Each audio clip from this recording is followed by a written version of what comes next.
राघव शास्त्री यांना भेटायला श्री स्वामी समर्थ हे धर्तीवर आले होते आणि आता पुन्हा ते येणार आहेत.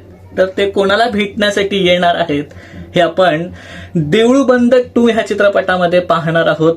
प्रवीण तरडे सर दिग्दर्शित देऊळबंद हा 11 वर्षापूर्वी चित्रपट आला होता आणि पुन्हा एकदा देऊळबंद 2 हा चित्रपट येतोय 11 वर्षांनंतर. तर प्रवीण तरडे सरांनी ह्याची अनाउन्समेंट केली आहे, त्याबद्दल आपण बोलणार आहोत. नमस्कार, मी साहिल निकम तुम्हा सर्वांचं मनापासून स्वागत करतो. तर पुन्हा एकदा माफी मागेन, सॉरी बोलेन की खूप दिवसांनी मी व्हिडिओ बनवतो त्यासाठी सॉरी.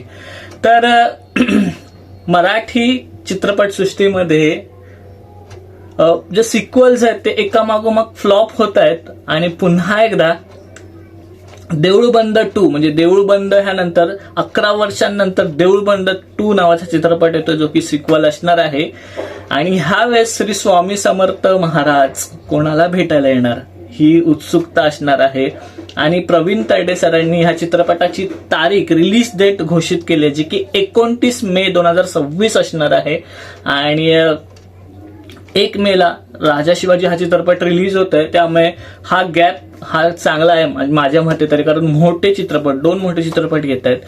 सो ह्यावेळेस शेतकरी आत्महत्या किंवा शेतकऱ्याच्या जीवनावर आधारित असणार आहेत. स्वामी हे एका शेतकऱ्याला भेटणार आणि त्यानंतर त्याचे जे संकट आहेत त्याच्या जीवनातली वगैरे ते कसे सॉल्व्ह करणार वगैरे असंच काहीसं हिंट दिलेली आहे प्रवीण तरडे सरांनी. सो अनेक सिक्वल्स फ्लॉप झाले पण हा सिक्वल फ्लॉप होऊ नये. आणि श्री स्वामी समर्थांची जी महती होती ती पहिल्या भागात ना खूप पसरली, खूप लोकांना जो चित्रपट आवडला, अजूनही लोक टीव्हीवर लागला तर तो पाहतात.